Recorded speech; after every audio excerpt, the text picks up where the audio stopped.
नमस्कार दोस्तों, कैसे हैं आप लोग। उम्मीद करता हूं आप लोग बहुत अच्छे होंगे और आपकी तैयारी बहुत अच्छे से चल रही होगी। जैसे कि आपको पता है, यूपी ट्रिपल से जुड़े सभी अपडेट हम लेकर आपके सामने आते हैं। और मैंने आपको कल एक कम्युनिटी पर कुछ टेक्स्ट लिखा था कि उस पर हम पूरी जांच पड़ताल करके पूरी इंक्वायरी निकाल कर मुख्य सेविका के बारे में और एक वीडियो बनाएंगे और उस पर एक विशेष चर्चा करेंगे। तो आज वही एक विशेष चर्चा है इस वीडियो के माध्यम से। आपके प्रश्न बहुत सारे हैं, उन सभी प्रश्नों का जवाब देना उचित भी है क्योंकि हम इस पर काम कर रहे हैं। तो मुख्य सेविका विशेष चर्चा। अब विशेष चर्चा क्या है? पहली बात तो यह है कि क्या 30 अप्रैल को सुनवाई होगी। 30 अप्रैल को सुनवाई होगी, पहली बात तो ये। दूसरा है, क्या मामला सुप्रीम कोर्ट जाएगा। फिर यह स्टे कब तक और कैसे हटेगा। रिजल्ट कब तक और डीबी कब से शुरू होंगी। फिर फाइनल रिजल्ट कब आएगा। सारे मुद्दे हैं, बड़ा पेचीदा काम हो चुका है इस चीज़ को मतलब बताना भी, ठीक है। और काफ़ी आयोग भी परेशान है, ठीक है। काफ़ी आयोग भी परेशान है और आयोग परेशान होने के बावजूद एक और कंडीशन बन जाती हैं कई बार कि ज़्यादातर चीज़ें जो होती हैं वो हमारे अधिकार में होती नहीं हैं। और हमारे अधिकार में नहीं होने का मतलब आप समझ रहे हो, हमारे अधिकार में ना होने का मतलब आप समझ रहे हो कि क्या होता है कि चीज़ें बताना जो है ना बड़ा भारी पड़ेगा। बताना जो है वो बहुत भारी पड़ेगा। और भारी पड़ने का मतलब क्या है इसमें कि जब तक पूरी जांच की ना जाए। अब देखिए, क्या सबसे पहले मुद्दे की बात करते हैं, हम आ जाते हैं अपने पॉइंट पर। काफ़ी समय लगा और काफ़ी चीज़ों के सामना करना पड़ा। देखिए, यह है 30 अप्रैल को सुनवाई होगी, ये पहली बात है। 30 अप्रैल को सुनवाई होगी। देखिए, मैं आपको बताता हूँ, जैसे प्रयास किया जा रहा है, अगर हम प्रयास को देखें, ठीक है, और साथ ही साथ प्रयास होने के साथ साथ हम दूसरे पक्ष के प्रयास को भी देखें, तो मुझे नहीं लगता कि ये कल मतलब परसों भी सुनवाई पूरी हो जाएगी, यानी कि 30 तारीख में भी सुनवाई ये पूरी हो जाएगी। इसका एक रीज़न ये है, हम लोग प्रयास जो कर रहे हैं वो प्रयास नहीं कर रहे जो हमें करना चाहिए। तो हमें प्रयास करना चाहिए, ठीक है। और रही बात ये, क्योंकि फ्रेश केस पहले सुने जाते हैं और एडिशनल केस जो है वो बाद में सुने जाते हैं, और केसों की संख्या जो है बहुत ज़्यादा हो चुकी है, इसलिए कहीं ना कहीं दिक्कत का सामना करना पड़ रहा है। मगर प्रे यही करनी है कि हमारा केस जो है कल सुनवाई हो जाए, ठीक है। 30 तारीख में सुनवाई हो जाए। अब स्टे कब हटेगा और कैसा हटेगा। देखिए, स्टे हटने का कैसे हटेगा ये तो हमें पता है। एक तो ये कि अगर 30 तारीख में मुझे नहीं लगता कि 10% चांस है सुनवाई होने के। 10% चांस है सुनवाई होने के, 90% नहीं है। मगर फिर भी 30 तारीख को अगर स्टे नहीं हटता है, तो फिर हम जो ट्वीट कैंपेन कर रहे हैं वो तो करना ही है।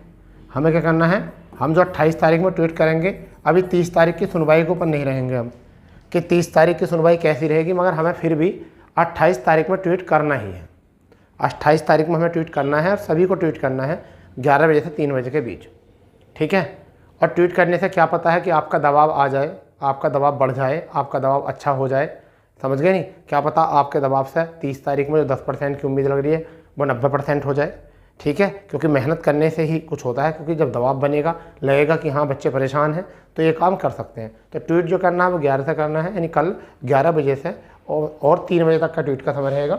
और वो भी कैंडिडेट करेंगे जो कैंडिडेट भर्ती से जुड़े हुए नहीं भी हैं, ठीक है।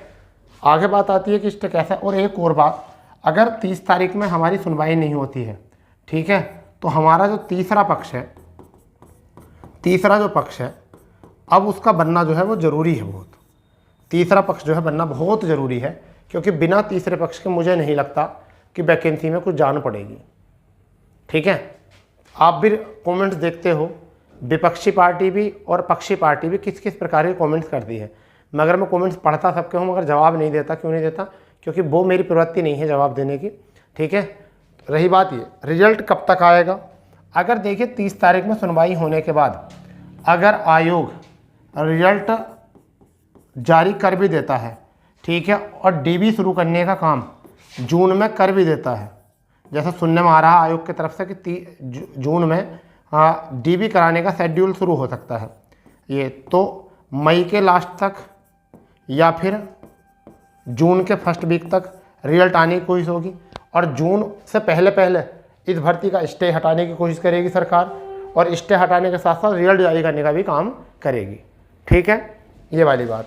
तो अगर हो जाता है तो क्या मामला सुप्रीम कोर्ट में जाएगा? देखिए, वो लोग जो है सुप्रीम कोर्ट भी जा सकते हैं, वो लोग सुप्रीम कोर्ट भी जा सकते हैं। सुप्रीम कोर्ट का मतलब तुम समझते हो, जैसे लेखपाल भर्ती जो है, लेखपाल भर्ती का ज्वाइनिंग रुक जाता है, लेखपाल ज्वाइनिंग रुक जाता है। तो देखिए, ये काम जो होगा ना, ये तुम्हारे करने से तो होगा ही होगा, परंतु आयोग पर दबाव बनाने से कुछ नहीं होगा। आपको क्या है, आईसीडीएस की जो मिस्टेक है उस मिस्टेक को करो। यानी कि वो मामला जो है, पेज जो फंसा है वो किससे फंसा है? आईसीडीएस डिपार्टमेंट फंसा है। तो जब तक आईसीडीएस डिपार्टमेंट नहीं चाहेगा आपका स्टे हटाने की, स्टे हटवाने की, जब तक कोई वो संशोधन नहीं करेंगे, जब तक कोई इसका पूरी तरीके से स्पष्टीकरण नहीं देंगे, जब तक वो बच्चे, वो भी अपने अधिकार के लिए सही लड़ रहे हैं वैसा देखा जाए तो जब तक वो बच्चे फिर सुप्रीम कोर्ट भी जा सकते हैं। ठीक है, वो सुप्रीम कोर्ट भी जा सकते हैं। अगर उनका इस कोर्ट में नहीं हुआ तो फिर सुप्रीम कोर्ट भी जाएंगे, तो फिर बाद में फाइनल रिजल्ट पर रोक देंगे। बाद में क्या है, फाइनल रिजल्ट रुक जाएगा। ये बताया गया, यानी सारी बातें मैं बता रहा हूँ जो हमने चर्चा की है, जो हमने आपस में बैठकर जो चर्चा की है, और जो भी हमारे मतलब इस भर्ती में जुड़े हुए लोग हैं हमसे, और जो हमारे ऐसे हैं जो बहुत ज्ञानी आदमी हैं, बहुत अनुभवी आदमी हैं, जिन्होंने बहुत सारी भर्तियों के बारे में मतलब डिस्कस कर रखा है। कुछ एक दो हमारे जानकार ऐसे भी हैं जो एडवोकेट कार्यरत हैं। तो मतलब ऐसे भी, मतलब एडवोकेट मतलब ऐसे नहीं जिनको नॉलेज है ज़्यादा, ऐसा नहीं हाई कोर्ट में जैसे हमारे पास पड़ोस के सगे संबंधी, उनमें से कुछ ऐसे व्यक्ति उनके सामने ये पक्ष रखा, फिर जो मामला सचिवालय में जो कुछ लोग या कुछ अधिकारीगण मतलब वगैरह वगैरह सभी लोगों से बातचीत करने पे लगा कि अगर रिजल्ट सब जारी हो भी जाता है, आपका डीबी करा भी जाता है, तो फिर क्या वो बच्चे 126 बच्चे जो हैं, क्या 126 वैकेंसी के लिए जो बच्चे हैं, क्या वो बच्चे सुप्रीम कोर्ट नहीं जाएंगे? तो वो सुप्रीम कोर्ट भी जा सकते हैं। तो इसलिए कुछ इस तरीके से उपाय किया जाए कि मामला यहाँ पे हो जाए और दोनों पक्षों का जो है यहाँ से समझौता हो जाए, यानी दोनों पक्षों की जो बात मान ली जाए। तो ये एक्शन कौन लेगा, ये काम कौन करेगा? ये करेगा आईसीडीएस। ये कौन करेगा? आईसीडीएस डिपार्टमेंट करेगा। या तो उसको 126 वैकेंसी के साथ जो है समझौता करना चाहिए उनको, या फिर उनके लिए कुछ और उपाय देना चाहिए, और अगर ऐसा नहीं है तो फिर उनको पूरी तरीके से निरस्त कर देना चाहिए। ठीक है, मतलब कुछ तो स्पष्टीकरण दिया जाए। तो अब ये आप जो है आयोग पर दबाव ज़्यादा बनाते हो। आयोग का काम केवल भर्ती अधियाचन आने का है, अधियाचन पर काम करने, नोटिफिकेशन बनाकर उस पर काम कराने का, एग्ज़ाम कराने का, आंसर की बनाने का, आंसर की बनाने के बाद जो है आपका रिजल्ट जारी कराने का, डीबी कराने का, फिर फाइनल रिजल्ट करके हैंड ओवर जो कर देनी है वो किसको कर देनी है? डिपार्टमेंट को दे देनी है वो भर्ती। ठीक है, कि आप ये भर्ती जो है आप ले लीजिए।